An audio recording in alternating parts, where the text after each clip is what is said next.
tattvabodha today? Yes. Not that it makes any difference. We are keeping on studying similar things. Should I wait? Just 1 minute. Oh, yeah.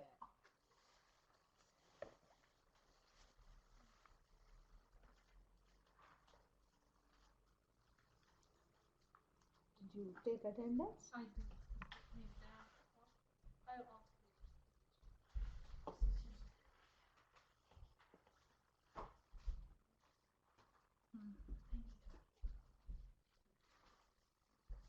Om Sahanavavatu Sahanau Bhunaktu Sahaviryam Karavavahai Tejasvinavadhitamastu Vidvishavahai.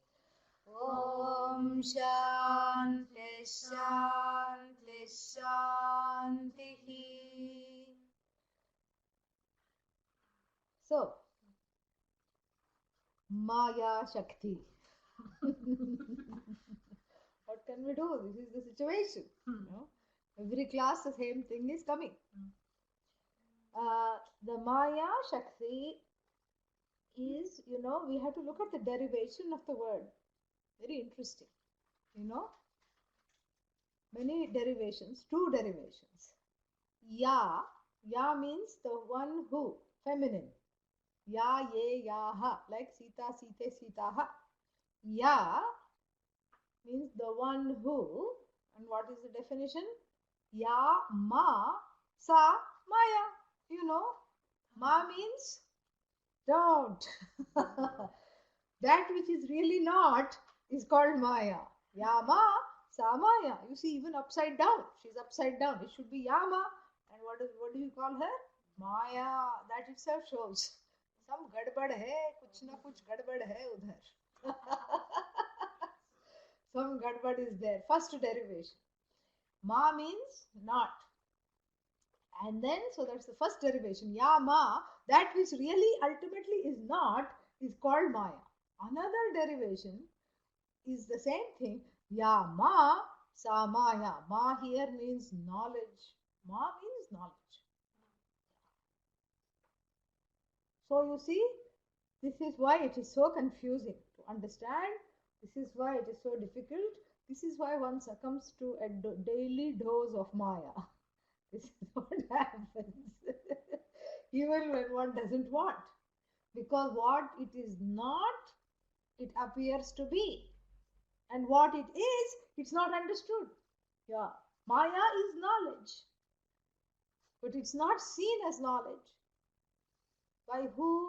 By the one who is, for whom she manifests as in the form of two powers. The veiling power, Avarana Shakti. My own nature is hidden from me. That is Maya. And the second power is that everything that is one is projected as multiplicity. These are the two powers. Vikshepa Shakti. Vikshepa, projection. Avarna, veiling. So this Maya Shakti operates in a way of where the nature of one is hidden from oneself. Remember, I told you that Lakota story also, same thing. And then, how is this hidden? It's hidden with the help of the second Shakti, which is what? It is hidden by scattering, by making the one as though into many, so that one is perpetually confused, totally not thinking, not able to, come to the correct understanding of oneself. So that which is not, I take it to be that which is, and that which is, I take it to be it is not. This is the human condition. And so therefore, the Maya Shakti is seen as, it's very important to learn this, because the question will always come in the heart and which we cannot progress beyond. And what is that question?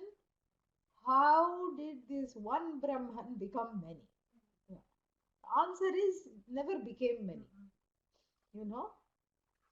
But then how come I have this question? That is also my question. How come you have this question? You know? So the one did not become many, but it appears as though it is many, and I, the jiva, take this apparent reality, and then from this apparent reality I craft a question. How did this one, if you say it is one, how come there are, oh, now we have three manifestations. द्वाविमौ पुरुषौ लोके उत्तमः पुरुषः अन्यः. This is Kshara, Akshara, and then Uttama. Yeah. So how come, if all these are just one, then how come I'm seeing three? This is the result of some kind of intoxication. Because if it is one, I should see one. Yeah. Trouble is, if it is one, you cannot see one because you are included in that one. Yahi baat hai, you don't see that. Because to see something as an object, you have to be separate. So this object subject, mishap, I was going to say misunderstanding, but it's a mishap, totally derails one from the truth. And so this Maya has to be carefully understood, that what are we trying to say? Because we live in this apparent reality, and the apparent reality is called what? Mithya, which is our understanding, which is the word that is used to understand the Jagat. Correct?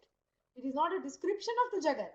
It's a reality word to understand the nature of the Jagat as not being totally ultimate. So now we have this Mithya, this Jagat. So this Jagat, which is manifest in the form of all these names and forms, is an apparent reality. But living in the Jagat, I also have certain manifestations. Like this body, mind, sense complex is part of this Jagat. Then I have to deal with my own body, mind, sense complex, which is the most difficult thing. Then I have to deal with other bodies, minds, and senses, which is really complicated. And then what happens that somewhere in the process of this, even though somehow I know that this is just a manifestation, I take it overly seriously. And that which is apparent becomes real. So when that which is apparent becomes real, then what happens to the real? The real goes out of the window. Yeah. Sat jumps out of the window. When Asat becomes Sat, when Mithya becomes Sat, Sat has no place to stay. And when Sat jumps out of the window, then what happens? I'm stuck with this Mithya as Sat. Everything becomes real. Body becomes real, mind becomes real, thoughts becomes real, my own projection becomes real, other people's projections become real, Ishvara's projection of course becomes real. So I'm living in this world of multiple layers of projection, thinking that it's all true. And as a result, what? I tie myself up into a corner. Yeah. Then I say, oh, samsar hai, this is samsara. हम लोग samsari हैं. We are all samsaris. Sorry people. Sad. Sad, sorry people. Always saying sorry. This is our situation. So now, what is this mechanism, first of all, that throws a smoke screen distorting everything, including my own perception of myself, my own perception of we have to start with oneself. It's not that somebody else is looking at me in a funny way that is making me feel bad. It's starting with my own perception. Deep down somewhere, I don't like what I see. I don't like myself. What I think myself to be, I don't like. And then built upon that is layer and layers of projections and perceptions and thoughts, which totally skew my understanding of what is Sat, what is reality, what is this I. Goes out of the window. That is why it's important to understand Maya.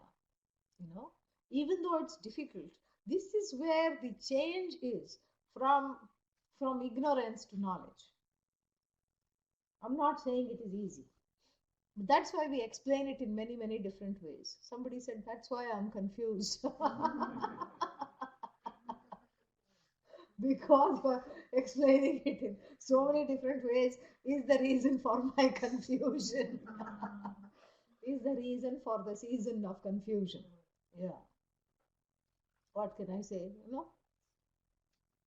So we have to explain it in many ways because it's not something that is categorical. I mean, anything that I say, like if I say this is apple, you know, it totally dissolves in my hand. I mean, if I hold it, straight away of the heat of the hands for so many days, if I hold it, it will melt in the hand.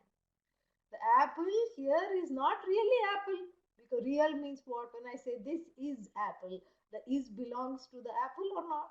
No, is cannot belong to the apple. Is means that which trikalepi tishtati. We saw this.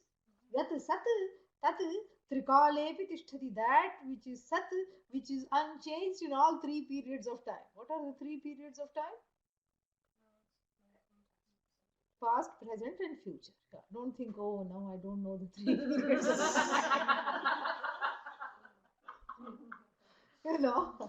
Yeah. Means all the time it's the same. Meaning it's outside of time. Time also has come from which? Time collapses into which? That is what we are talking of, which is free of time. So this Sat that is free of time is when I say the word is, it refers to that Sat. So when I say apple is, the is of the apple belongs to a bigger is than the apple. That much at least we understand, correct? And which is that bigger is? What are the first two letters of Ishvara? Yes. First two letters of Ishvara is capital I-S. Nothing more to say. This is so easy. So easy. So beautiful. And then, when sitting in the class, one thinks, when one has a new worry. How did I miss this? How could I have missed something like this? And then another worry comes. If I had had this knowledge when I was 2.5, my whole life would have been different. Yeah. At 2.5, the only knowledge that is pertinent is how to walk, how to talk, how to no longer be in nappy. That's the only knowledge that is pertinent. No other knowledge is pertinent. That is exactly what is important at 2.5. So when I say apple is, the is doesn't belong to apple. So is chala gaya. Then what is left? The word apple. Don't say apple is left. I told you apple. Yeah. Just now I told her that. So when I say apple is, the is has gone. What is left? The word apple. And a meaning in my head. A common meaning, a commonly understood meaning of what this apple represents, which is in my head, which is in every head. Okay? So all that is left in my hand is not the substantive, but a word and its meaning. Correct? Yeah. So this is what is called manifestation. Okay? So now we have to do a study on the de-manifest apple. Okay? Here is the de-manifest apple. All right? Yeah. So when the apple is de-manifest, where does it go? Kidhar gaya? Back to the same place where the apple was already when it was manifest. Correct? When it was manifest, it was really not there. Correct? Only the word and the meaning was in my hand. Now that the word and the meaning are not in my hand, where did the word and meaning go? To that same Sat, where the word and the meaning arose from. Correct? Yeah. So therefore what? So the apple is what we call Mithya. My understanding of the apple is Mithya. It's a word and a meaning which resolves into that from which there is no more resolution. So apple, Mithya. So the apple is the projection, correct? Yeah. Apple is a projection. The isness of the apple belongs to Ishvara. It is a projection. It's a name and a form, or you can say it's a word and a meaning. Right? So this word and meaning called apple is a projection of Ishvara. This is what is called Ishvara Srishti. You know? Yeah. Srishti means, here we can say, creation, manifestation. So this is a creation of Ishvara. And that's why it is little, it's got certain things and it's a little like that. And the stem grows little sideways. This is part of Ishvara's projection. Right? So now we have what? The two orders of reality. And what are the two orders of reality? One is Sat, the locus of all the ises, where all the ises go, where all the ises emerge from, and where all the ises are sustained by which is, which does not resolve into another is. Yes? Okay. So, that is one order of the reality which is called Sat, means unchanging, absolute, without a second. And then we have the next order of reality comprising all the names and forms which borrow the word is from the original is, which borrow the word is, which borrow that power of that sentiency, and which borrow that, that isness. So the apple shines in a borrowed isness, which is what we call Mithya. That which depends upon Sat is Mithya. So my understanding of the apple is that it is Mithya. It depends on Sat. Okay? So now how many orders of reality we have? Sat, number one. And number two? Mithya. Now there is another order of reality where in the human head, we have to say. I mean, although even the animals do little adhyaropa, they also have a little superimposition and they also have their own projections. But nowhere is it so brilliantly manifest than in the human head. Yeah.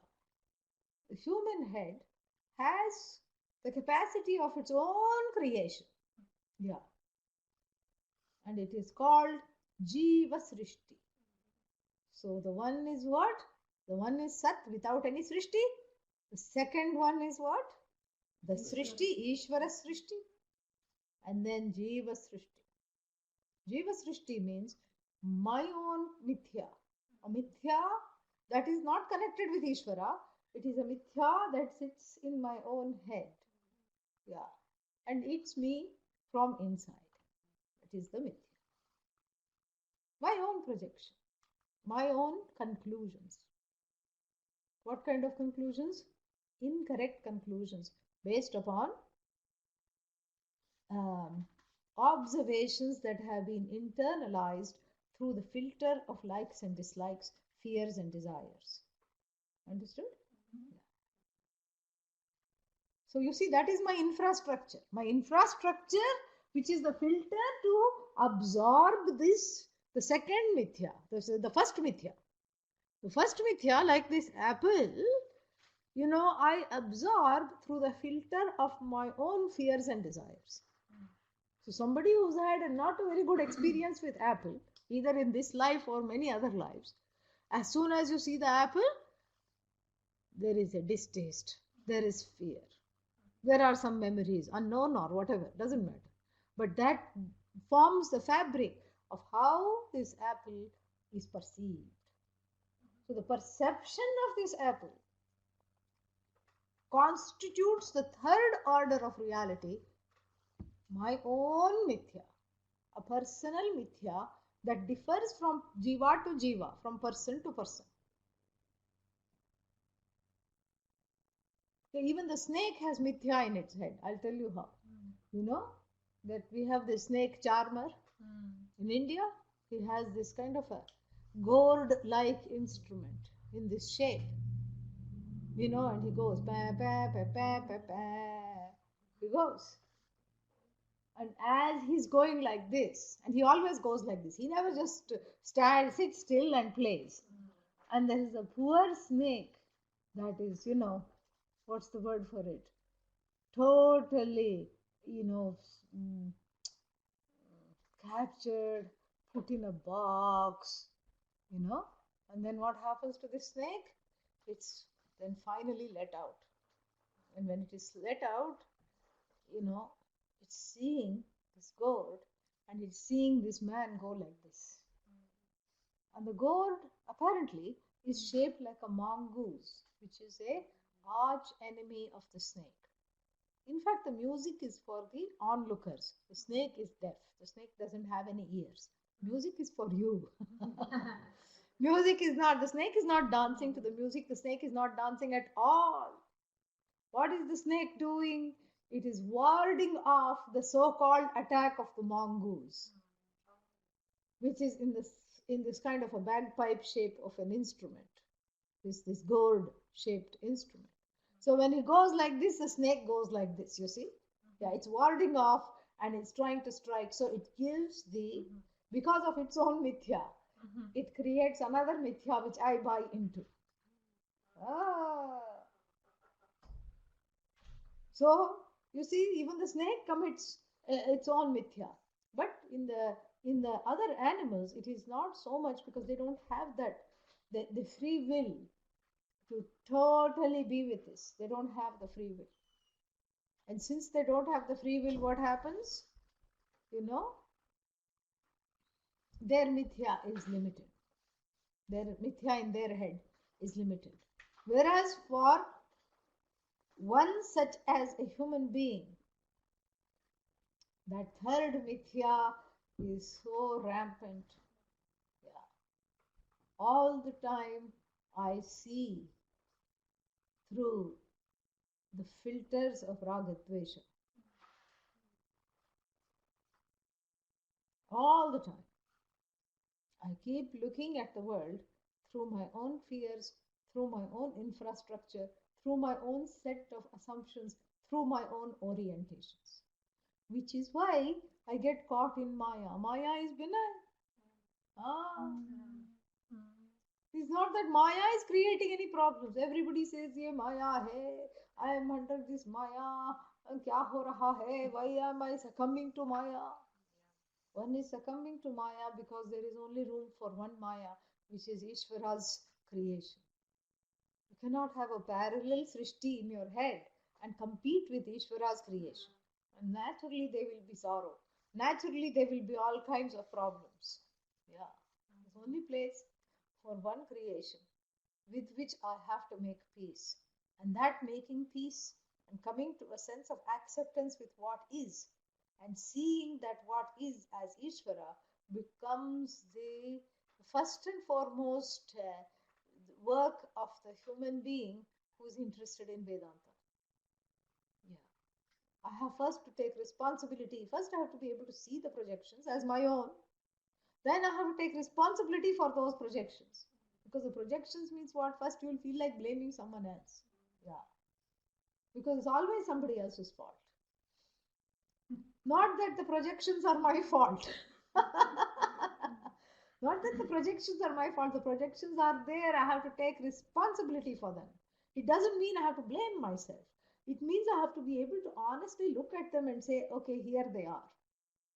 Number one. Number two, then I have to see how these my own personal projections, my own mithya, distorts the mithya that is there.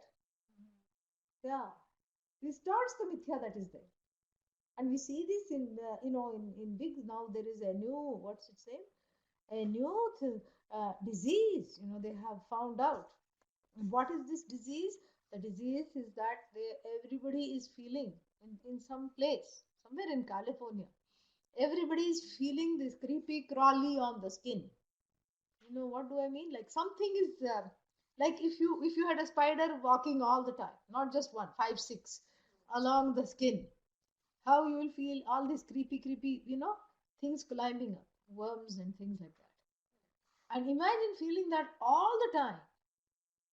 And now they're researching whether it's environmental or not. But then they tested all these people. There is nothing medically wrong. Nothing. They have done blood tests, they have done, brain scan and CAT scan and dog scan and everything they have done. Nothing they are finding out. Then finally, of course, that this is the modern establishment, they are not very good at looking at disease. They're not very good at, understanding anything, much less curing. So now they have come to a very interesting conclusion that this is caused by stress. And they told the people who are suffering from this creepy crawly sensation to reduce or relieve the stress in their life. And they also found out with a small group of people they are following that when these people relieve the stress in their life, the creepy crawlies decrease. Huh. And immediately when there is a stressful situation, the creepy crawlies increase.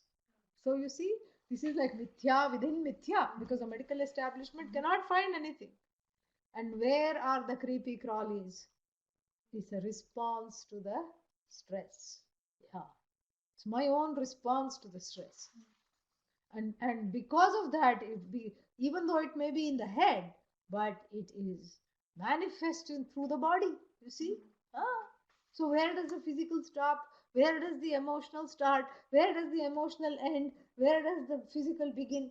The boundaries are at best diffuse. So my own mithya alone I can be responsible for. And then that is the main thing to tackling this lady. Which lady? Maya. She can't be tackled any other way because she's the wing, she's the knowledge of Ishvara. She's that projective power. She is the is in Ishvara. Yeah. She makes that is into many ises. Yeah. So many izzy, very, very dizzy. That's what happens. She makes that is into so many words and meanings, names and forms. And as long as I have my own parallel reality going, and that parallel reality has a Sanskrit word, pratibhasikam. Pratibhasikam.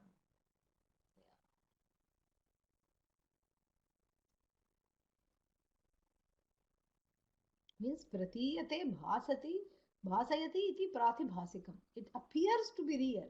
It shines as though it is real, but it is not. So how to overcome this Maya? The formula, this will be part of the text later on, but I'm going to, since we are dealing with Maya, I'm going to take it right now. There's a formula for overcoming the Maya. First, see everything as Ishvara's projection.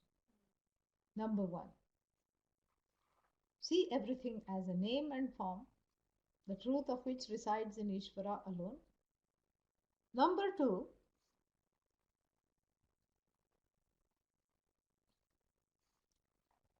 reduce my own subjectivity, which is called pratibhasika, the third order of reality, which is what? My own reality in the head, in the form of my infrastructure of hurts, guilts, ragas, dveshas, fears, desires, whatever they are. Reduce the subjectivity. Number one. Number two. Number three, look at the manifest universe as an extension of Ishvara. Look at the manifest universe as an extension of Ishvara, which is benign and does not have the power to hurt me or to make me scared. And what do I have to do in order to look at the manifest universe as Ishvara? Surrender to the manifestations. By looking at the truth of them. Surrender to the source of the manifestation. By reaffirming the truth of them and building a relationship with the Lord through the manifestations. by building a relationship with the Mother and the Father of the universe through the manifestation. Because the formless is always invoked through forms. How else are you going to invoke? Suddenly people get very allergic to forms. When it's somebody's birthday, when it's your significant other's birthday. And then what do you say? We didn't buy a present, already bad news. And then we didn't wrap it up. Of course, if you don't have a present, how are you going to wrap it up? And then what? I'm not going to give it to you. Why? Because it's all, I'm into the nirgun. Yeah, I'm into formless. I'm not into sagun. I'm not into forms. What will you get? Yeah. You'll get the pink slip from the relationship. Yeah, that's what will happen. Names and forms are important because we invoke everything through forms. That's why we have to, for the birthday, you have to go buy a card and then, buy a present. And even though they're going to tear it up immediately, you have to wrap it. Yeah. Even if it's newspaper, this is the latest trend in Eugene and places like that. They wrap the gift in newspaper and put some straw hay around it. A bow of hay. Eco town, Yeah. Even that's okay. That's good. Yeah. Even though the person is going to rip it apart, it's important to pack it. That's why the name and form is important. Otherwise what will happen? Otherwise, you cannot suddenly just go into the formless. You have to see the forms as non-separate from that formless. And that's why the form relating to the forms are very important in getting rid of this inner mithya, my own personal maya.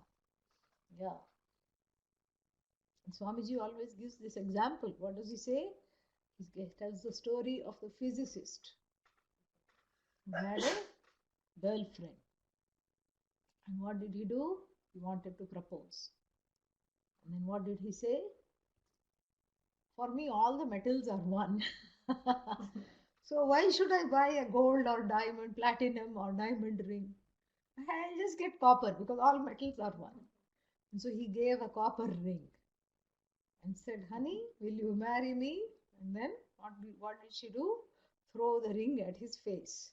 That's what she did. So that it just shows that the names and the forms are important, especially the names and forms that I did not create, that I came into being surrounded by these names and forms. And I learned to make peace with all the names and forms. I live in a place of non-confrontational shanti. And what do I do with all the ashanti? What is ashanti? Huh? Yeah, opposite of shanti. Shanti is peace. Ashanti is total disturbance. So how do I deal with this disturbance? I leave the ashanti at the altar of the Mother and the Father of the universe. Very important. The ashanti is left at the altar of the Mother and the Father of the universe. And then what happens? And all there is shanti. Yeah. Because the ashanti is mithya, my own mithya. And the mithya gets absorbed into that which is true. Mithya is no longer ultimate. The mithya means finite. And when I lay the finite at the altar that is limitless, what is left? The finite resolves. All that is left is infinite, which is the truth of me. That is why regular prayer and worship as a form of surrender is very, very important for the student of Vedanta, because it is the place where one lets go of this inner mithya. The inner turmoil otherwise is just going to make one helpless to the winds and arrows and slings and arrows of all kinds of, things coming at one. So I keep my sanity by surrendering this mithya at the feet of the Lord. When? Every day. Every single day. Why? Because the next day it's back. Yeah, that is why we have a Arati song.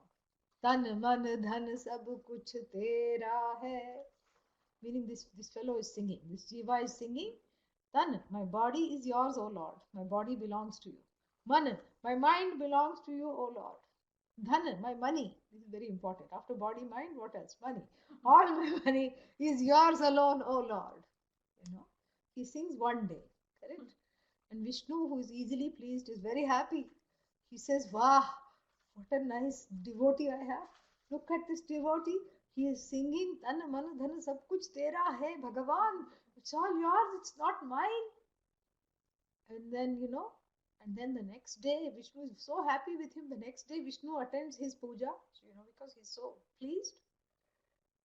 And then this fellow again sings, Tan man dhan sab kuch tera hai. My body is yours, my mind is yours, my money is yours. And Vishnu is very confused, even irritated. Turns around, asks Lakshmi ji. Lakshmi is the wife. It's the story, don't take it seriously. Asks Lakshmi ji, did he give all the money to us yesterday?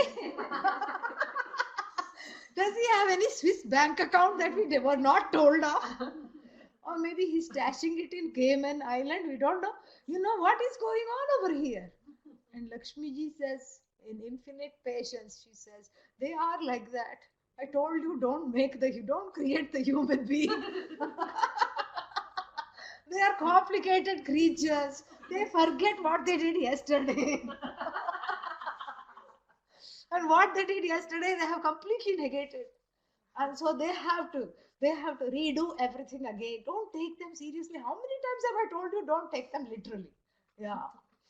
And Vishnu says, okay. Yeah, let's enjoy a cup of tea, forget about them. So this is why one has to do it every day. Because as the eyes open, and even before that first thought comes, what is the first thought? What do I have to do today? Right? That is the first thought. Even before the eyes open, and that first thought of what I have to do today comes to the consciousness, to the conscious mind. All the raga dveshas, the residues of the past lives, the orientations, the vasanas, and all these things just start to have a heyday even before the sun has risen. Along with the waker, wakes up this world of self-made Mithya called Pratibhasika. And therefore, it has to be surrendered every day. Every day I let go. Every day I grow. Every day I let go. The more relentless it seems, the more I let go. And then, even though it seems pointless, after a while what happens is that we start seeing, okay, this is my own projection, this is not really what is happening. We start seeing more clearly. And that clear sight or that insight is a gift from Ishvara. It is the buddhi that, like clarified butter, when you cook ghee, when you may put the butter on the stove, it's a very noisy affair. If you've made ghee, lots of noise.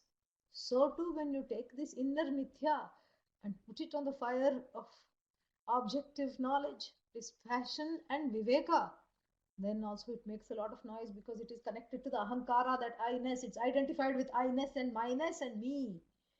And so, no, the ahankara, the I-ness does not want to let go of these assumptions. It fights. And like the ghee, the butter on the fire, it makes all these noise. And then you let the ghee go. You don't pay attention, you do your errands, and suddenly it becomes quiet.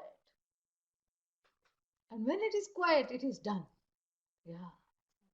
See? Who knew that in Vedanta class we'll get recipe how to make perfect ghee? there is something for everybody, huh? So this is what it is. So you just sort of, just like this, all the assumptions, all the wrong internalization of this mithya, the Ishvara's Srishti, Ishvara's creation, which is wrongly internalized within me, is subject to the fires of discrimination and dispassion. First, I take a step away from it, and then I just sort of say, this is not real. I surrender that. And when it is clarified by subjecting it to the fire of discrimination and dispassion, all that remains is that one whole. There is no competing set of whatever. All that remains is one Ishvara's world. That's all it is. And I am that Ishvara. What else is there? There is nothing else. There is nothing other. And what about this Mithya? Mithya is Ishvara, ultimately. Mithya doesn't bother me. If the Mithya bothers me, then there is some inside job needing to be done. Andar ka kaam hai. It's an inside job needing to be done. This is very important. So these three layers of reality. The one which is absolute, which does nothing, which neither projects nor does anything, and then which just is. The other, which is the cause of this universe, called Maya, which is the knowledge of the Lord, which is the power to do, which is the power to desire, which is the power of knowledge, the threefold power, manifests into many names and forms and words and meanings, all of whose being is just that one being, who is not doing, who is just being. So all the is of every name and form resolves into that absolute reality. So the projection is an extension of the Ishvara in the form and names which are plentiful for me to relate to and recognize. And then the third order of reality is my own concoction and distortion of the second order of reality. My own distortion internalized in the form of thoughts, ideas, misunderstandings, fears, desires, impressions from the past. They alone have to be dealt with in order to see the second reality as benign, so that the Jagat does not have, so that I recognize the truth of the Jagat as not having the power to disturb me. This is what one has to see. And this is what one has to understand in all the classes. Yeah. This is the only thing really. Yeah. So now with that lengthy introduction, we can look at the text, continue to look at the text a little more.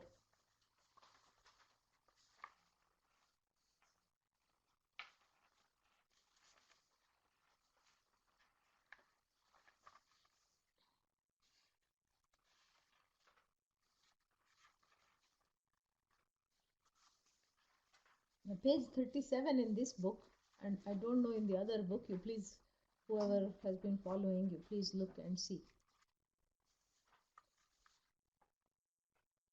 एतेषां पञ्चतत्त्वानां समष्टि सात्विकांशाद् मनो बुद्धि अहंकार चित्तांत अचित्त अंतःकरणानि संभूतानि. Yeah. So now we saw that this Maya, which has the two powers, what are the two powers? What is Avarna? Covering. Vikshepa is projection. So this Maya with two powers has three attributes. And what are the three attributes? Sattva. Yeah, three gunas. Gunas. Three gunas. What are they? Sattva, Rajas, Tamas. Sattva is anything that is pure, anything that is, in the form of knowledge, anything that is calm, anything that is just non reactive, anything that is just benign is called sattva. And then what else do we have? Rajas. Something that dances around all the time. Move, move, move, move like a 2-year-old, You see a 2-year-old, and then what happens? Run, run, run, run, run. Rajas. And then tamas, you have to look at a snail. Yeah. Yeah. What does it do? Nothing. Slug. Yeah. You have to look at a slug. And so, inertia. So now these three gunas are the expressions or aspects of the Maya that live in the universe in various permutations and combinations. Sattva pradhanya means sattva is primary of one of the manifestations, let us say. Let's say take food. Everything has sattva, rajas, tamas. But let us take something like apple. Apple is called a sattvic fruit. Yeah, this is what the 17th chapter in Gita and all this is what it is trying to tell. Apple is called a sattvic fruit. Why? Because it has mostly sattva. Even the sick person can eat it without having any kind of reactions, right? Mm-hmm. So when somebody's got fever, flu, sickness, this is the least harmful fruit you can give. Apple and apple juice. It will not cause acidity. It will not cause any kind of, strong reactions. So why is apple called a sattvic fruit? Sattva quality of Maya predominates in this apple. So if sattva is predominant, then rajas is always second. You cannot have tamas because they are gradations. So the restlessness, how can the fruit be restless? The fruit is not saying, oh, I think I'm tired of being still life. I want to have some, banana doesn't say I'm going to Hawaii, or I'm going to Mexico. It doesn't say that. Why? Because it came from there. So rajas must not be seen as restlessness, but certain things that even cause restlessness. So the rajas is that it's not itself restless, but it causes restlessness as in the stomach. It upsets the stomach. So therefore it doesn't have that. So it is predominantly sattva, harmless, benign, soothing, pure quality. Rajas is next and tamas is last in the case of the apple.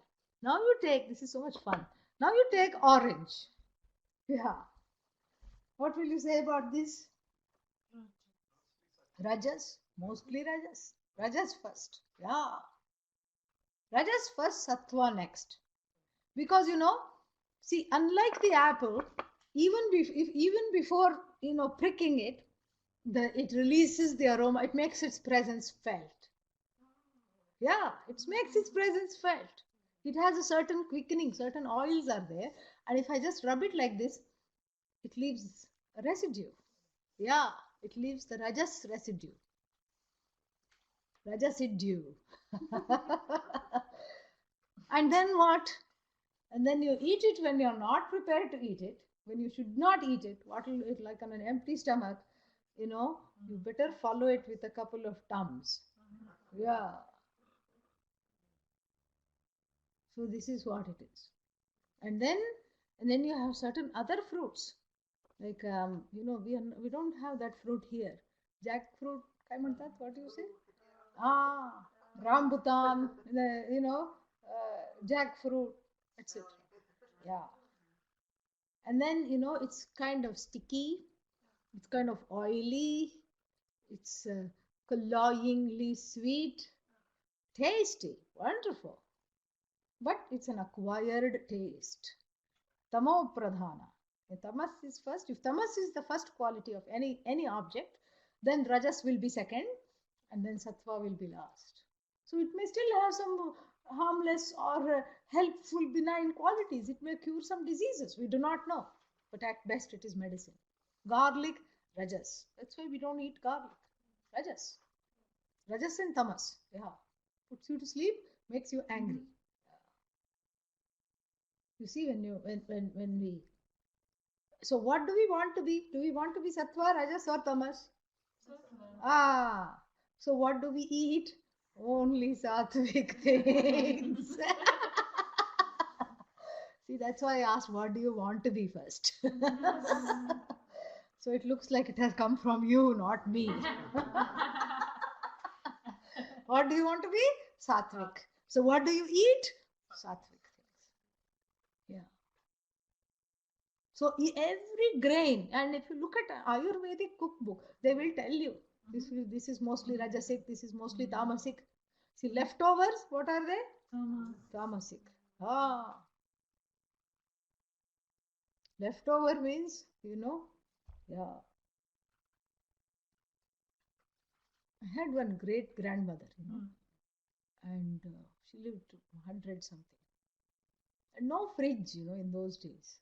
Like I told you, if there was a fridge in the neighborhood, everybody would be invited for a party to look at the fridge. So I was small, and and she would, and the fridge came, in somebody's house, one of the relatives' house, and of course there was a party to look at the fridge. I told you, yeah, the fridge viewing party.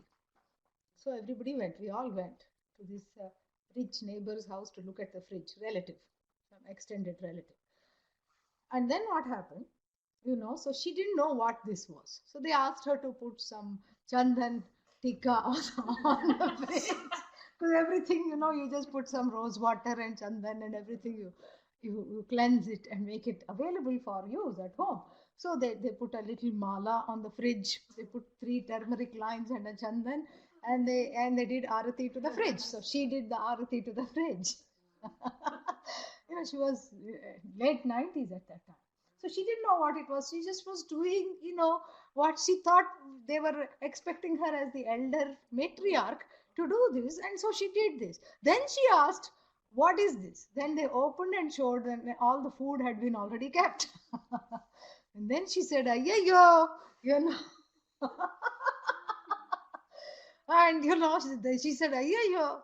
And then what? And she, all the sari and everything, she just went like that, just close to herself. And and whenever she walked past it, in that party, she would just go far away from it. She said, if people had told me I was blessing a leftover box, I would not have come. That's what she said. This is just a leftover box. This is compost. This is a compost container. And we are blessing this compost container. Yeah, and then she made a rule. Even to that, those extended relatives, they were not really, close to her. She said, no puja things are going to be kept there. Yeah, no flowers, no milk for Abhisheka, no nothing. It's all, this is the question of why does that feeling of impurity come? It's not made up. This is really connected to the leftover things. Of course, in those days, they did not have a way of keeping, the bacteria and all would come. We don't have to be so excessive about the fridge, like great grandma was. But there is a point to it, which I'm trying to illustrate. Yeah. Peas pudding hot, peas pudding cold. This is another childhood poem. Peas pudding in the pot, 9 days old. Oh, don't want. Yeah. Cook something fresh, relatively fresh, And so that is again tamasic. Things that make one angry, rajasic and tamasic. Things that upset the stomach, rajasic and tamasic. And not that they have to be avoided completely. Tamasic, of course, we avoid. Rajasic, we need in little proportions. Yeah, little proportions we need. And each body also is made up of the sattva, rajas, tamas, right? Yeah. And that sattva, rajas, tamas has 3 other names. Kapha, vata, pitta. Vata, pitta, kapha is there. Not that it corroborates exactly, but in balance, there has these humors. Vata, the air element, if it predominates, then you have to give them some grounding food because they're already airy-fairy, disjointed, and completely gone, dissociated. They will fly away. You have to ground them with root vegetables, the sweet taste. Yeah, they will leave otherwise mentally. And then there are other people who want to leave but cannot. Kapha. Kapha predominated there already too. They have trouble seeing perspective. You see what I'm saying? So they need light and airy food. Yeah. And then the in between ones, pitta, they're generally very balanced, but they can go off. They can get too rajasic, too restless, too hot. They also have to be balanced. So all these food is a very important way of just deciding to eat what I should eat and what kind of quality I need to have. That is the thing. What kind of qualities I need for myself? Meaning, I need to make this body a vehicle for moksha, correct? And how is moksha gained? By putting the orange on the head. Yeah? No? Huh? How do you gain moksha? By coming to class. Yeah. Really. By studying. So, but for studying, the mind has to be available. The body has to be available. So I make it such that I make the body and mind available for the studies. So especially if I'm interested in this teaching, I clarify the insides. And clarifying the insides also has the miraculous effect of reducing the personal mithya. Yes, really does. That's why, if you eat a heavy meal and immediately go to bed, what happens? You get bad dreams. So personal mithya comes out in the sleep. Yeah. So such things we avoid. And so here, so we saw that the sattvika aspect of Maya created all the sense organs, correct? Individually. The individually means the sattvika aspect of air created the organ of touch, etc., etc. Now the collective sattvika aspect of all the five elements together created the mind, the manaha, the intellect, the I notion, and then finally what? The chitta, the emotive aspect. So the collective sattvika aspect of all the five elements has created the mind, etc. Everything that we call the inner instrument, ahankara. Then he goes on to explain each one in detail. Sankalpa, Vikalpatmakam, Manaha, Nischayatmika, Buddhihi, Aham Karta, Ahankritihi, Chintana Kartru, Chittam. Yeah. So the mind is divided into four. This is just a way of looking at it. What we call the mind is divided into four. One is the decision making faculty called manaha, number one. And the second one, the decision making, the one that has, the indecisive faculty called manaha, the decisive faculty called intellect or buddhi. Number three, the emotive, the place where all the emotions reside, chittam. And then, it's neuter. Chittam, chitte, chittani. Yeah. So, like phalam phale, phalani. Yeah. So, chittam. And then finally, what is that? Ahankara, the one who says, I am all this. The one who takes on everything to be I. The I notion is included in the mind. So, these four together are called mind. So what is manaha about? The manaha is the one that is used to describe all four in certain places, and manaha also means that the place of total confusion is manaha. Yeah, I don't know what I want. What do you want? I'll have this. Well, I don't know if I made the correct choice. I think I'll have that. So what about this? No, I think that next time. Oh, but am I missing out? No, I'll have this. Can I have this and that? No, you should decide on one thing. Well, okay, I'll come back tomorrow. So the constant procrastinator who has, no ability to come to a decision about what to do. Manaha. Then finally, when that which weaves order out of confusion and brings one out of confusion and says, no, you are not going to go over there. You are going to go here, and this is final. This is what you are going to go do. That is called what? Buddhi, the decision making faculty. So Nishchayatmika, he says, the one who is the decisive faculty. Sankalpa Vikalpa means yes, no, no, yes, yes, no, maybe, yes, no, I don't know who, what, why. That is the mind. Yeah. That's how it is some days. Yeah. Sometimes that's how it is about even coming to class. Yeah, should I go? No. I'll go tomorrow. Oh, but tomorrow I don't know. If I don't go today, will I be able to go tomorrow? I don't know. No, maybe I should just go today. Let's just get it over with. We'll go today. No, I think I'll go. This is what happens. This is what one is in the state of the Sankalpa Vikalpa, the Manaha. One has to use the buddhi to decide. The mind cannot decide because the mind's job is to be confused. Yeah, poor thing. You cannot make it into a whipping boy because it is supposed doing what it knows best, to be confused. It keeps giving all kinds of choices. That's what the job of the mind is. The buddhi has to decide and say, what do I really want, and this is what is going to lead me to what I want, and I'm going to do it. Then what? Chittam, chintana kartru, chittam, it is given here. The one that is fond of worrying is called chitta. It's like a worm in the head. Kuru, kuru, kuru, kuru. What does it do? It kind of makes like a termite in the head. Keeps on eating me from inside out. That's what termites do. The table will look like a table. You keep a piece of paper on it, the whole thing collapses into dust. They have eaten it from within, these termites. Yeah, they like Georgia, they are there. And that's how I know so much about them.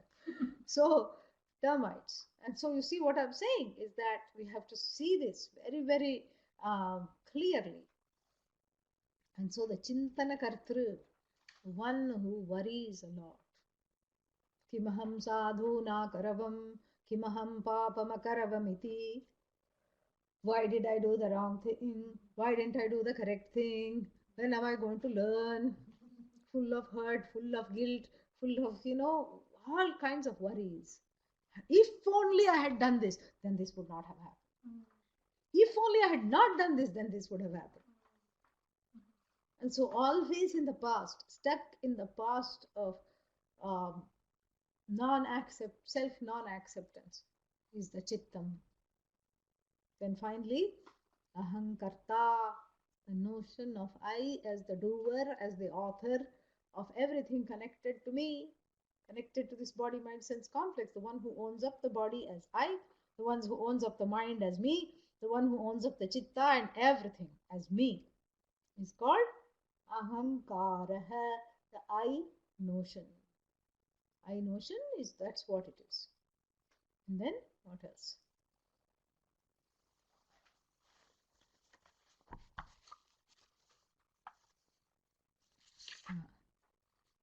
Then it goes into the various devatas. Manaso devata, Chandramaha, Buddhehe, Brahma, Ahankarasya, Rudraha, Chittasya, Vasudevaha. Then it goes to connect the various aspects of the inner instrument, the mind, etc., to the collective, what is that? The collective agents which are connected to the mind in the form of devatas, in the form of presiding deities. Like the mind, which is always going waxing and waning, closely is connected to the moon. That's why sometimes during full moon, some people lose it. Yeah, they do. Yeah, the moon and mental stability have something to do with each other. And that's why if there is something wrong, with the mind, the first thing the people in the horoscope will look in the positioning of the moon. Yeah. If the moon is in Scorpio, extra, that is, that is a place where it's debilitated. So extra prayers are needed. And if the moon is in Taurus, it's exalted. Yeah, the person will have a very strong and stable mind. So that is how the moon is connected to the mind. So you see how we go from the macro to the micro. So one feels all the time there is a connection. There is never a disconnection. And all this will require a little more explanation than what is possible in the next 5 minutes. So I will defer it till Friday. Om Purnamadah Purnamidam Purnat Purnamudachyate पूर्णस्य पूर्णमादाय Purnamevavashishyate. Om Shanti Shanti Shanti. Harihi Om Shri Gurubhyo Namaha. Harihi Om.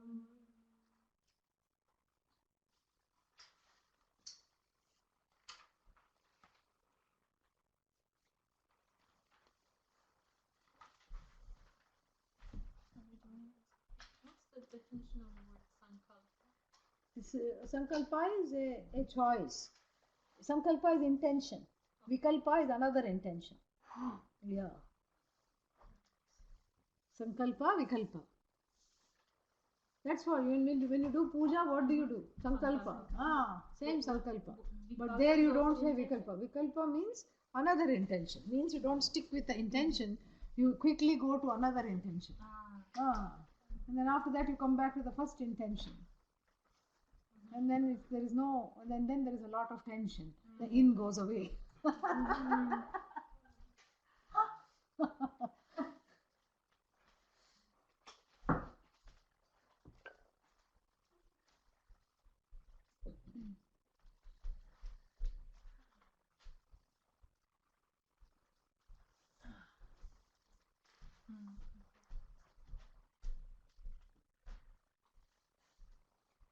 Yeah.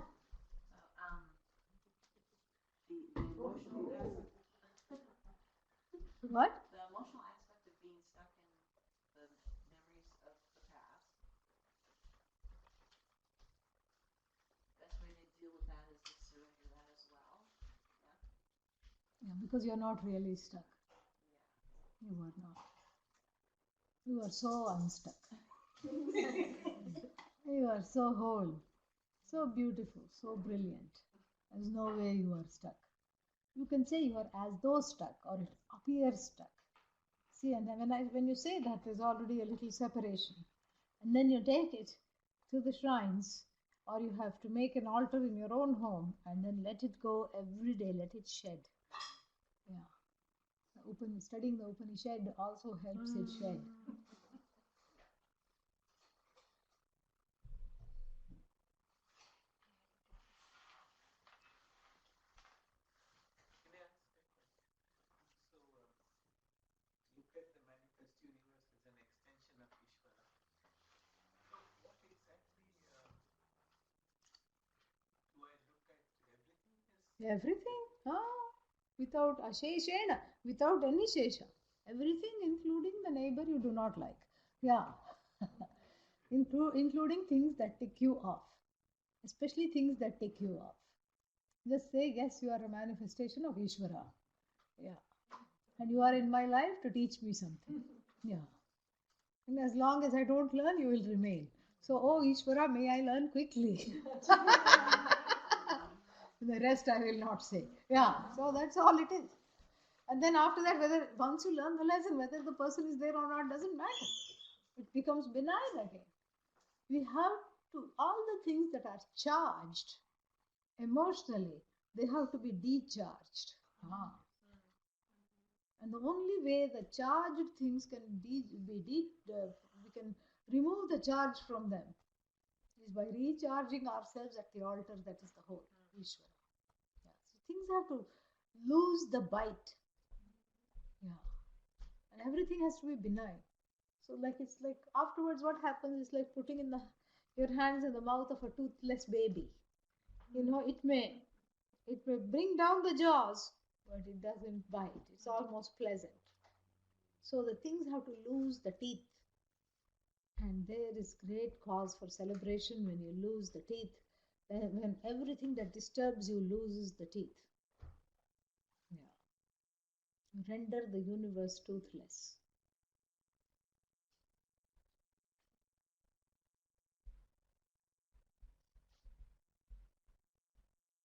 That is what it is. It's not difficult. Why? Very easy. Yeah, very easy. Not difficult at all. Very easy. You just say, okay, whatever is there, I learn to accept.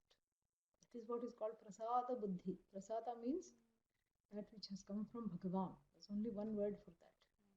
It's just like whatever it comes from Bhagavan, from Ishvara, from God is called prasada. Like you go to the temple, one day you get a laddu because somebody has offered and everybody is giving out laddus. And you say ha, you say swaha or aha and you down it. Next week what happens? Nobody is even there to give you water. Even that water you have to take yourself. Then you don't fight with the priest. One day laddu, where is my laddu? To this week laddu, where is my weekly laddu? Ah. It's there in every tradition. It's like when you go to take communion, same thing. It's not seen as bread and wine at all. This is come from the body of Christ, the blood of Christ. It's with that attitude one takes it. And then you don't fight with the person who's giving this out, You don't fight with the father and say, look, that person got a bigger sip of wine. I want a bigger sip. I want that person got more bread. I got a smaller piece. Whatever comes, you take. And that's a metaphor for receiving life in that way. That whatever comes is from God alone. So I learn to accept. I come to a place of just letting down the arms. Yeah, disarming. Charming, isn't it?